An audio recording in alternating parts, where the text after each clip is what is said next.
Right from the start of his racketeering and sex trafficking trial, Sean Combs was portrayed as a Jekyll and Hyde. To the public, prosecutors said he was Puff Daddy or Diddy, a cultural icon, a businessman, larger than life. But they said there was another side to him, describing how Combs allegedly used lies, drugs, threats, and violence to threaten and coerce women to have sex with him in front of male escorts, and how these sex performances, fueled by ecstasy and other drugs that Combs called freak-offs, could last for days.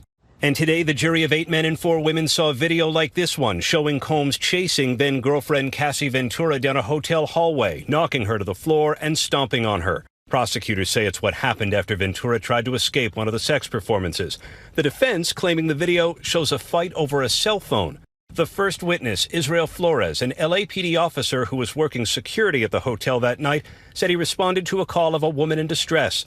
The officer testifying Combs gave him a devilish stare and tried to bribe him with a sack of money, saying, "Here, take care of this for me. Don't tell anyone." He says he refused the cash. Welcome to S7N Celebrity True Crime. I'm Sanique. And part 1 of this episode of By Judge or Jury will examine the first week of testimony of the Sean Diddy Combs trial. This is a breakdown of the events that took place.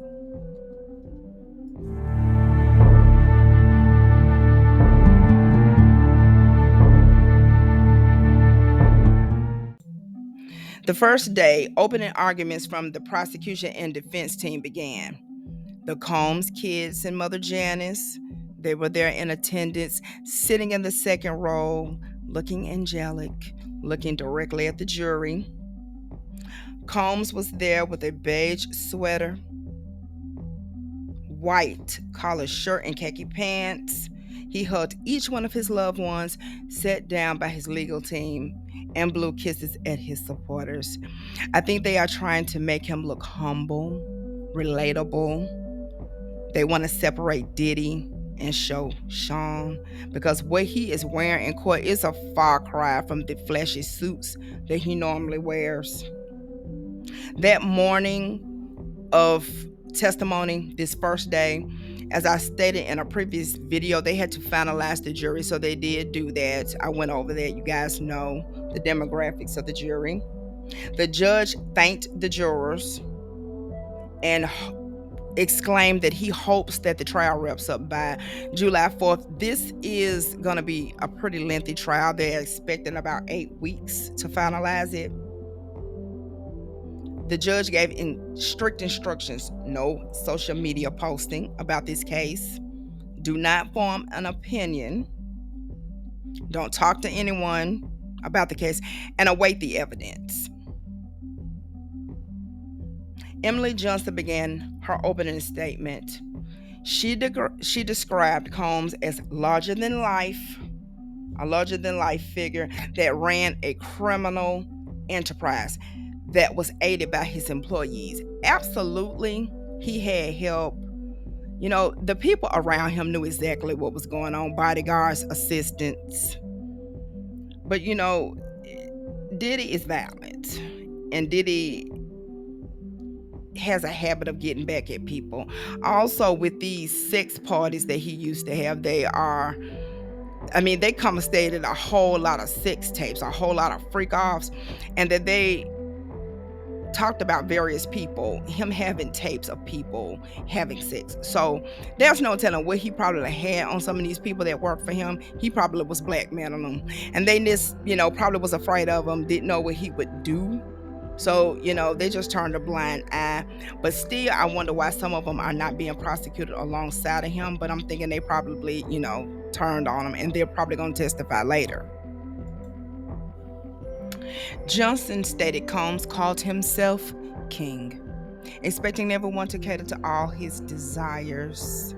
He used his companies to manipulate women, forced them to have sex with male escorts, and his employees and inner circle aided him.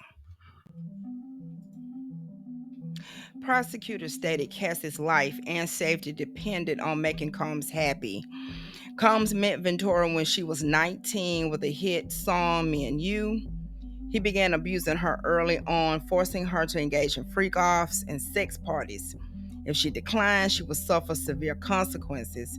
Johnson listed a range of allegations of abuse between 2006 through 2018, including the hotel incident. I remember when Cassie first came out, the song Me and You was real hot. She was new on the scene. She was with Ryan Leslie because Ryan Leslie was her writer, producer. He actually did that whole first album, unfortunately, and that's the only album she was able to put out. But that album was really good from top to bottom. I mean, it had a lot of bops. My favorite one was Long Way to Go. That was my favorite song off that album. You know, she really, really could have been a really big artist. And also, I do remember looking Ryan Leslie up because I kind of wonder what happened to him to see was he still making music because he's a super talented guy. And he was doing an interview and he was talking about how Diddy moved in on Cassie. He was shocked. You know, they had started working together, all three of them, when they got signed on the Bad Boy. They were looking at it being a big opportunity, really getting Cassie out there and getting her on her way. And they, you know, he really felt she was going to be big. Ryan really believed in her. And the next thing you know, Diddy had moved in and, you know, he took Cassie from him. The prosecution warned jurors they would see videos of freak offs. Cassie and victim Jane, she's going by Jane, though they have not revealed her identity, suffered and was coerced into participating. Prosecutors stated Combs and bodyguards also tried to cover up the video of the attack at the LA hotel. Combs tried to bribe the security guard by giving him $100K. As I mentioned, Jane, who is Jane Doe, in 2020, victim Jane, a single mother, became a victim of Combs. Prosecution stated he forced her to have unprotected sex with male sex workers and take drugs. Once she vomited, and he told her to hurry up and get back because the escort was waiting. I mean, he just had no heart. He was just really very cruel, and it was just very demeaning. I could imagine what that kind of situation was like going through something like that. Prosecutors also stated that we would be hearing from Combs' personal assistant. She was with him for years. So I can only imagine what she has to offer. It was alluded that she also suffered trauma by his hands. So she'll get to tell her story.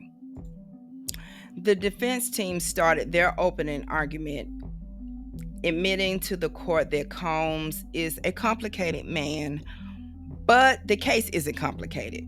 Garrigo stated Combs' life is about real life relationships. The prosecution is turning it into racketeering sex trafficking case. It won't work. Garrigo stated that people stayed around him because he gave people opportunity and chances.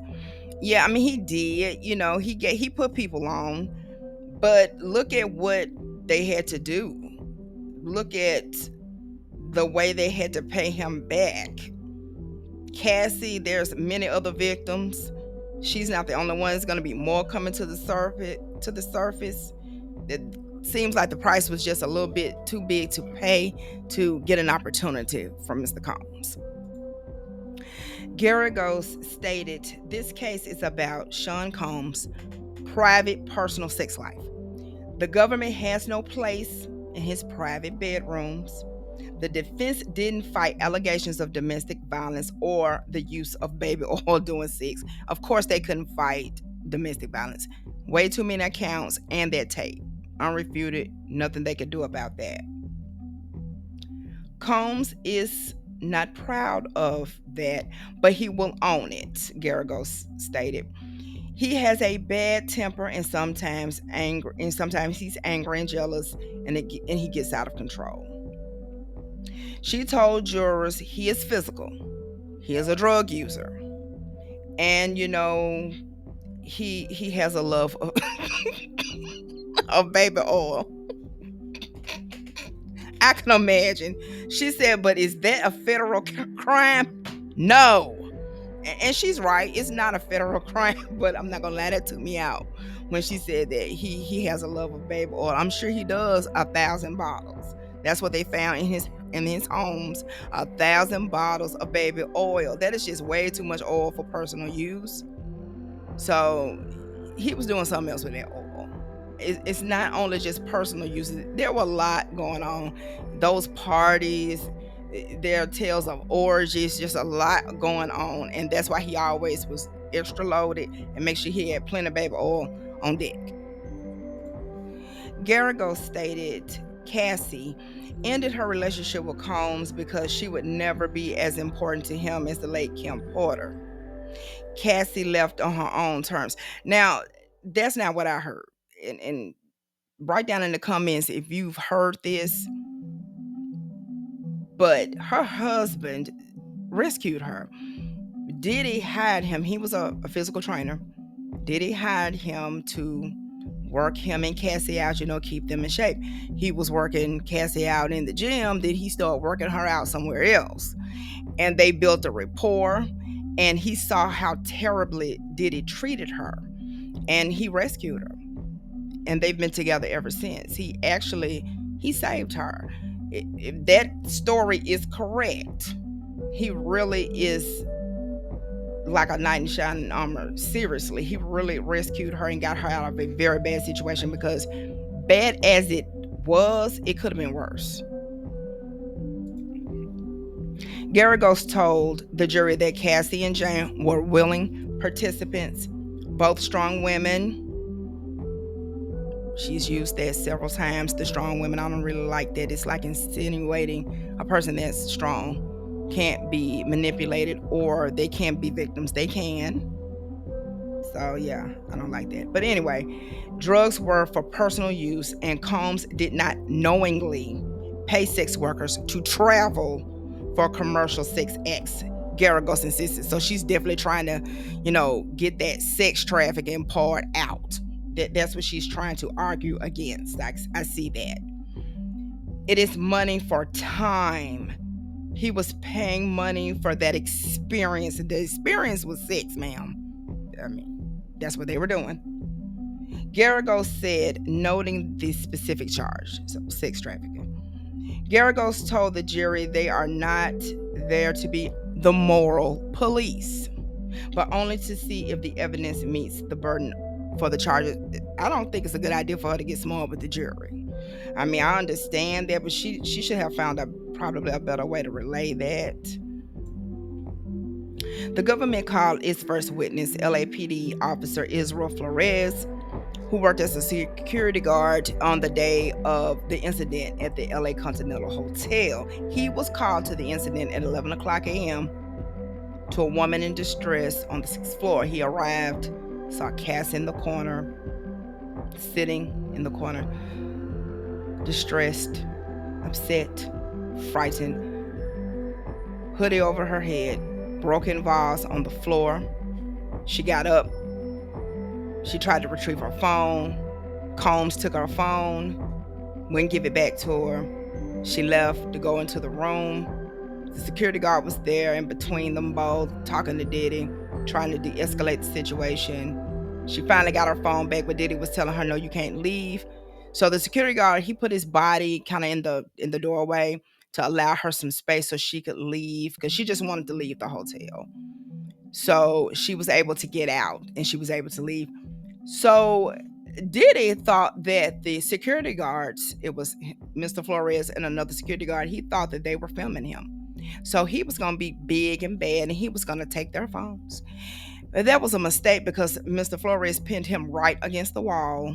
He probably should have slapped him around a little bit like he liked to do Cassie. But it was a missed opportunity, I digress. And afterwards, he tried to bribe Mr. Florez and give him a bag of money, $100K in a brown bag, and asked him and said, hey, don't tell anybody. So Mr. Florez, he testified to this and was saying that, yeah, he tried to bribe him. And they asked why he didn't call the police. He said that he didn't call the police because Cassie just wanted to leave and no one was pressing charges. The prosecution called Daniel Phillip, who worked as a male escort. He worked as a male escort and a stripper. When he first encountered Diddy and Cassie, he actually thought he was just going to do a dance. He thought he was going to do his dance, get his $200 and get a tip. It turned into freak off. When he came in, like he said, he thought he was going to just do his dance, but he found out quickly it was going to be something else. So they paid him a couple of $1,000s. Him and Cassie got acquainted. They started to kiss, rub baby oil all over each other, and they started to have sex and have intercourse. After it was, and Combs, he was sitting over in the corner, like a creep, masturbating. After it was over, Cassie paid him a couple more $1,000, and then he left. Then he came back later. Like I said, they had several encounters. After the second encounter, he said that Combs started to really instruct them. So he put on his little director's hat, and he would tell them how to have sex, what positions to do. He would tell them when to orgasm. He would tell Phillip when to orgasm, and he would tell him where to ejaculate. As Phillip was having sex in the middle of having intercourse with Cassie, he would stop him, and then he would come in and have sex with Cassie. This is sick. I don't care what anyone says. It's sick, and all he did was turn this poor girl into a phono actress. You know what I mean? We can't say that word on YouTube, but he just turned her into a phono actress. Very sad. Phillip continued to testify, saying that Combs offered him drugs, but he didn't do substances. He doesn't do drugs. But he knew that Cassie was under the influence. He could tell. One specific time they were supposed to do a freak off, Diddy told him, well, it doesn't look like it was going to happen, and he saw Cassie just passed out, completely out cold on the couch. So she definitely was under the influence, and he definitely had her on drugs. Phillips also told jurors Combs made it clear not to speak about what was happening, not to speak about these freak-offs. He actually took a picture of Phillips' driver's license and told him this is for insurance. So Phillip took this as, okay, this is a threat. He is threatening me. So, he knew to keep his mouth shut. Also, he witnessed abuse against Cassie. He witnessed Combs brutally attacking her. He recalled one incident when they were in the room, and Diddy called out to Cassie. He said, "Hey, babe," and she said, "Okay, 1 minute. Let me finish this on my computer." So the next thing Phillip said, he saw Diddy come out of the room and a bottle just fly across the room and hit the wall near Cassie's head. He grabbed her by the hair and drug her into the bedroom. She was screaming, saying she was sorry, and he heard Combs slapping her, just slapping her around. And Combs told Cassie, "B, when I tell you to come here, you come now, not later." He also said another incident happened. He's just said at that time he was just so scared and terrified he didn't know what to do. He was afraid to intervene because there were bodyguards, like about 4 or 5 of them in the next room. So he knew it was up if he tried to jump in. So he just, there was really nothing he could do. If he did, he would have more than likely been pummeled. He would have been beat to death up in there. So he knew better.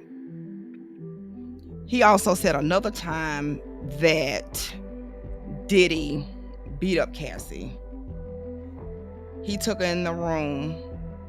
He heard her saying, "I'm sorry, I'm sorry, I'm sorry," and he just heard slapping, and just like somebody was tearing up the room in there. It was just like a body hitting the floor. And then all of a sudden, Diddy, he emerges and comes out the room. He says either he was naked or he had a towel on, and then Cassie came out the room afterwards. And he asked her, he was like, "Why are you still here with this guy? Like, why are you going through this, and she was just telling him, it's okay, I'm gonna be okay. And Phillip was telling her, no, it's not okay. It's not okay for him to abuse you this way. And that ended his testimony for the day. He actually came back to finish the next day. The defense tried to make it seem like he was jealous and he wanted Cassie for himself, and tried to insinuate that there was romantic feelings toward him. But he shut that down and said, not at all. He was just concerned about the way she was being treated and the abuse. But it was strictly business. He was strictly there to do the gig. He said even he was unpaid once because he could not maintain an erection. So he didn't even get paid that night. But he said he had never seen Cassie outside of the encounters, and that there was no kind of personal or romantic relationship going on there. So that ended his testimony, and that actually ended testimony for that day. For more updates as we follow the Sean Diddy Combs trial, I'll be back with part 2 of week 1 testimony. Thank you for watching. Please like, comment, and subscribe so you won't miss any new uploads. Take care of yourself and each other.